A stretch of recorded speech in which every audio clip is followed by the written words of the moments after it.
Pour ne rien manquer, abonnez-vous maintenant. Plus. Merci de nous rejoindre si vous venez d'arriver. Sachez que Philippe Bilger est avec nous. Ça va, bon Philippe? Toujours bien. Ah oui, vous très êtes bien. en forme. Et Elisabeth Lévy, directrice de la rédaction de Causeur, est avec nous, avec joie et bonne humeur. Absolument. Comme toujours. Oui. On parlait de nous vis-à-vis de vous. Mais maintenant, vous pouvez dire que c'est... Tu veux dire, joie c'est vous et bonne humeur c'est lui, d'accord. C'est ça. Non, je vous présente Kevin et Kimberley. Voilà. Et Jean Dorido est avec nous, docteur en psychologie, créateur de l'application Zenfi. Ça va, Jean? Ça va toujours au top. On est Je ravis vous de vous appelez avoir. Kim, appelez-moi Kev. Attends, on s'est dit tout à l'heure qu'on pouvait très bien se redonner des nouveaux prénoms et on s'est dit que Kevin et Kimberley, ça faisait Kim. sérieux. J'adore Kim. Kim. Comment vous s'appelle gérez bien. comment s'appelle le copain de Barbie? C'est Ken, hein, je crois. Ouais, c'est c'est Ken. Ken. Ouais, c'est Ken. Ouais. Ouais, Classe. enfin, c'est pas le même Mais genre. c'est hein, Kim version américaine, hein, pas version nord-coréenne, hein, Oui. vous avez compris. c'est ça. Allez, tout de Genre suite. Kimoal. Oui. Voilà. Oh, Kim Wilde. Kim Basinger. On y va, les amis? 9 Allez, on y semaines et va. demie. Tout de suite, le grand débat du jour. Les vraies voix Sud Radio, le grand débat du jour. Trop de travail, manque de reconnaissance. Les mères souffrent et se découragent, certains essuient des insultes et parfois des coups. Sans argent, sans agent, ça devient effectivement complexe pour pouvoir agir. Je n'ai plus la patience de traiter, de vouloir trouver le compromis, d'essayer de nager la chèvre et le chou. Toutes ces réglementations qui nous assomment, entre guillemets, et puis cette violence verbale, cette violence vis-à-vis des élus. C'est des gens qui viennent consommer un service, donc c'est des gens qui attendent un retour et qui ne sont plus toujours forcément dans des dispositions de respect qu'ils pourraient avoir au départ. On n'est pas élu pour ça. Je veux dire, on se présente, on veut travailler pour notre commune, on veut travailler pour nos habitants, mais on ne s'attend pas un jour à recevoir des coups ou à être bousculé. Et selon David Lisnard, le président de l'Association des maires de France depuis le début du mandat, en 2020, près de 4000 élus, soit 1000 maires, ont démissionné de leurs fonctions à un niveau jamais vu. De quoi inquiéter largement, Philippe. Absolument, Cécile, puisque le patron des maires de France craint, je cite, un découragement des vocations. Pour lui, la crise civique, le découragement et les tentatives d'intimidation à l'encontre des édiles sont les raisons qui poussent aujourd'hui de nombreux élus à rendre le tablier. Alors, est-ce que vous comprenez cette situation? Est-ce que vous pensez que les maires, on leur en demande trop? Ils sont envoyés pour les tribunaux devant les tribunaux pour un rien. On les réveille à 4 heures du matin pour des choses où on n'a pas de raison de les réveiller. Vous êtes maire, vous avez été maire, vous avez démissionné ou vous pensez que vous allez démissionner, ou vous avez envie de devenir maire malgré tous les inconvénients. Un seul numéro, le 0826 300 300. En tout cas, la réponse pour ceux qui votent sur notre compte Twitter, elle est sans appel. 95% comprennent les maires qui jettent l'éponge. Pour en parler, Muriel Fabre est avec nous, secrétaire générale de l'Association des maires de France. Bonsoir Muriel Fabre. Bonsoir. Bonsoir. Et dans quelques instants avec nous, André Artereau sera avec nous, maire d'Hennebon, qui lui a quitté ses fonctions.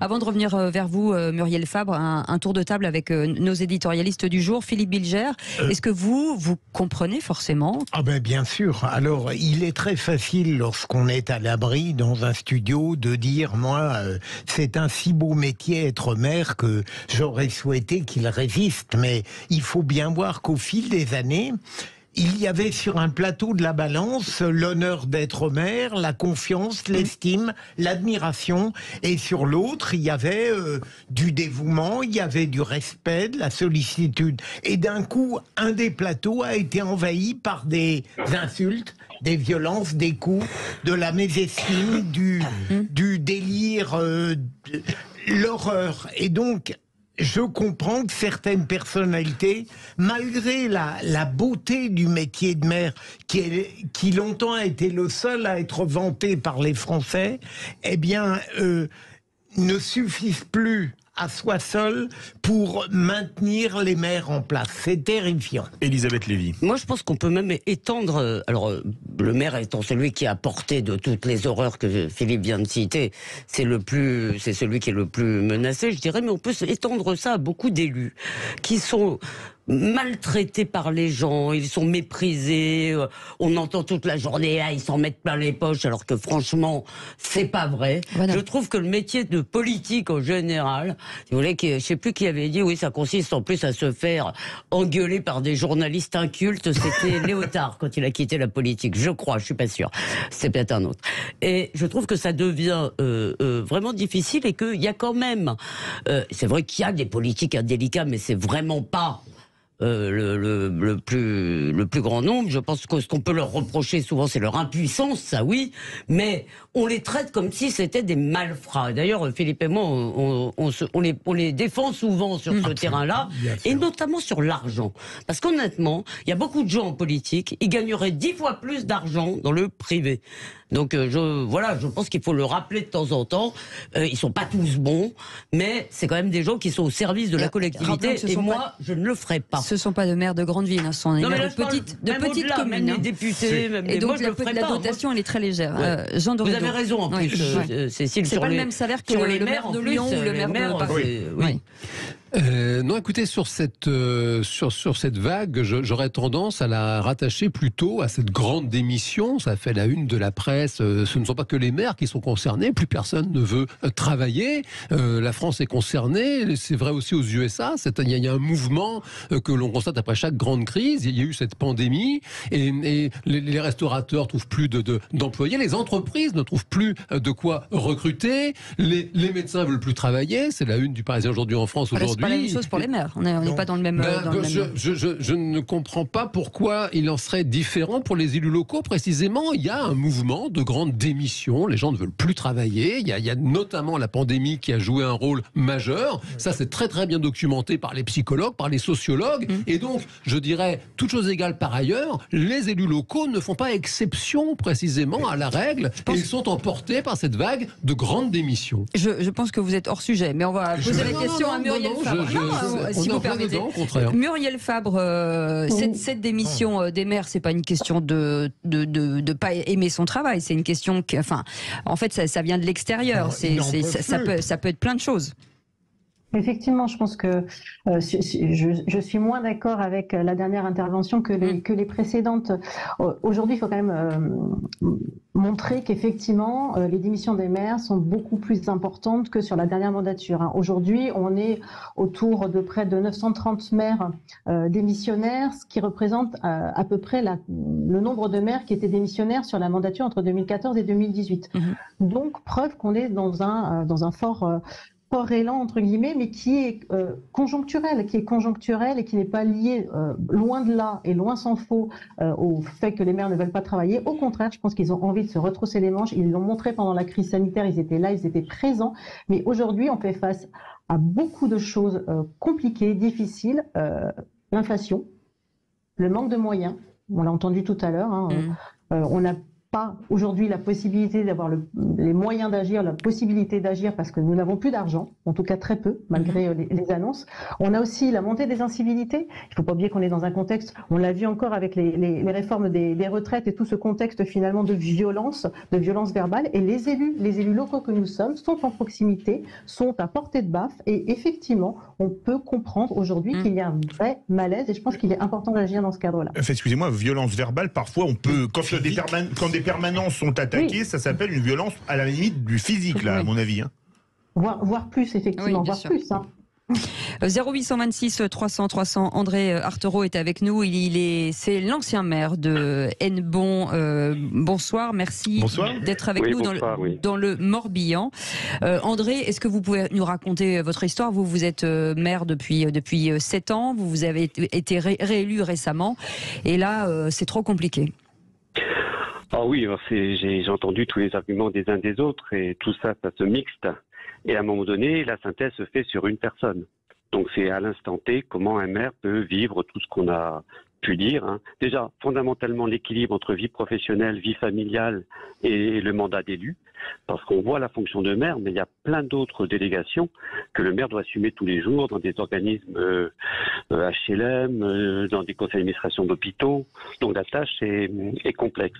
Et puis il y a cette question qu'elle est soulevée aussi, des besoins sociaux que l'on voit tous les jours, des demandes qui sont parfaitement justifiées, et puis vous n'avez pas les moyens de mettre en œuvre toutes ces politiques-là.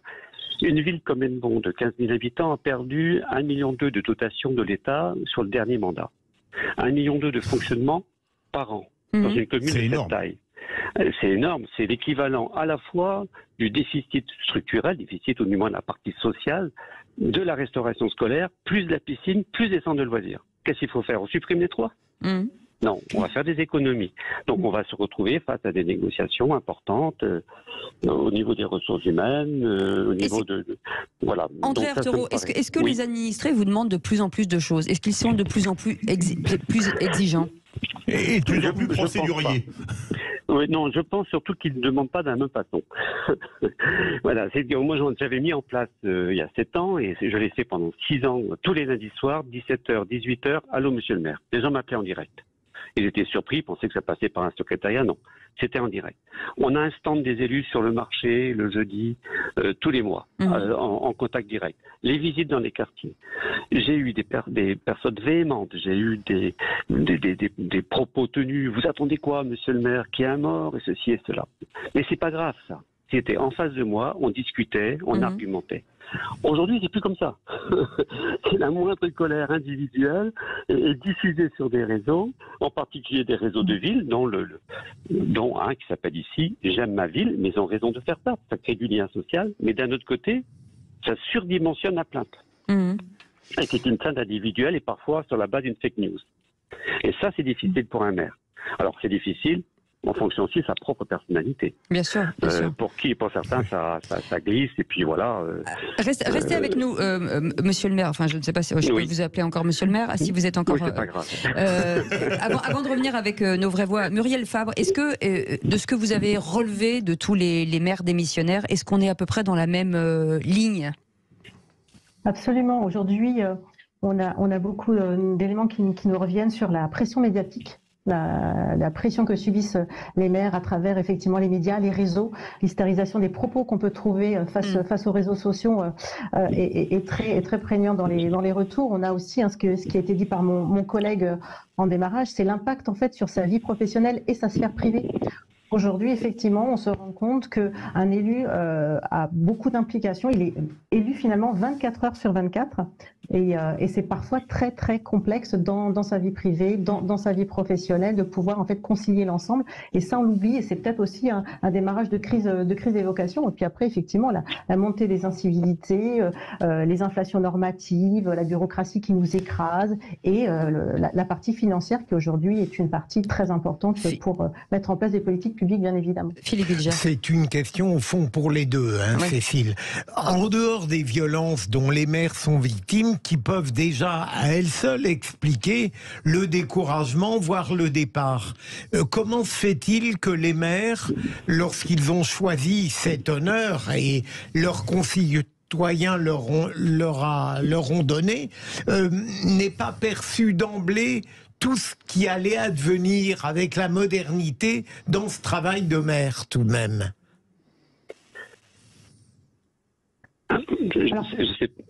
Parce que vous parlez de vos multiples activités, mais en même temps, c'est ce qui fait la richesse du métier de maire. Oui, bien sûr, c'est inhérent à la fonction. Alors, il se trouve que professionnellement, j'étais formateur des cadres de collectivités locales et formateur d'élus. Donc, j'avais parfaitement connaissance de ces difficultés. Mais avoir connaissance ou les vivre, ce n'est pas la même chose. Oui, c'est ça. 0826 60 300. Laurent, vous vouliez réagir aussi de Mérignac. Oui, alors moi je suis pas maire, je suis pas élu, mais vu de ma fenêtre, moi ce qui me perturbe un petit peu par rapport à ce que je peux lire ou constater, c'est l'irrespect des institutions, et je pense que ça impacte fortement la capacité aux maires de pouvoir agir. Quand je parle d'irrespect des institutions, je pense aux violences verbales, aux violences physiques, mais aussi aux violences sur les réseaux sociaux, quand on en parlait. Aujourd'hui, on est dans un monde des extrêmes, on ne pardonne plus rien à personne, et puis on en demande peut-être un petit peu trop. Et ces extrêmes, en fait, c'est aussi, je pense, l'exemple des politiques de haut rang qui ne donnent pas l'exemple, en fait, et on voit bien ces derniers temps, notamment à l'Assemblée, la violence verbale en permanence, et puis les injonctions et les provocations, après ça se retrace sur le terrain, Et puis, je pense que les maires subissent cette colère, forcément. Un petit peu comme les joueurs de foot qui donnent un mauvais exemple en chauffant l'arbitre et puis que ça se joue sur les terrains. Un petit mot de Jean Dorido et ensuite on laissera la parole à... Oui, je vais aller dans le sens de Laurent. Peut-être effectivement que certains maires payent pour les autres, servent de mauvais objets. Philippe Bilger l'a dit tout à l'heure. Longtemps, la figure du maire, c'était vraiment le personnage politique préféré des Français. Et aujourd'hui, cette dernière digue commence à lâcher parce que c'est un fait qu'il y a un ras-le-bol généralisé des Français, l'inflation, le pouvoir d'achat et le sentiment que les responsables politiques ne sont pas au rendez-vous. Et donc, ils payent la facture. Pardon, mais cher Jean, je trouve que dire ça comme ça, c'est un peu dangereux. Parce que dans le fond, j'en ai un peu assez que la colère, le ras-le-bol, si vous voulez, on est très malheureux et nos malheurs justifient tout, y compris qu'on se conduise comme des gamins mal élevés. Et ça, c'est dans le meilleur des cas, des gamins mal élevés. C'est-à-dire, là, parce qu'il y a une différence entre le type qui agresse et celui qui est juste insolent. Mais il n'empêche que les gens en aient ras-le-bol ne justifient, mais en rien, je veux dire, ces comportements. Et c'est là d'ailleurs où j'en profite pour malicieusement vous recontredire, parce que je pense que de nouveau, si vous voulez, il y a quelque chose dans notre surmoi qui a changé.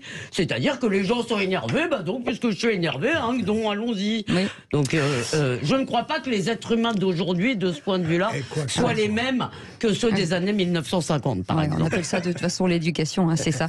Merci beaucoup André Artherot d'avoir pris le soin de nous répondre, maire d'Hennebont, et on vous rappelle que vous êtes toujours à la mairie, mais sur une autre fonction, c'est ça? Oui, c'est ça. Je suis à la fois conseiller municipal et à l'agglomération et je m'occupe du haras national d'Hennebont, lui donner une nouvelle vie. Et voilà, ce sera beaucoup plus calme. Merci beaucoup, et merci beaucoup Muriel Fabre d'avoir été avec nous, secrétaire général de l'Association des maires de France. Merci beaucoup de nous avoir accordé votre temps. Vous restez avec nous.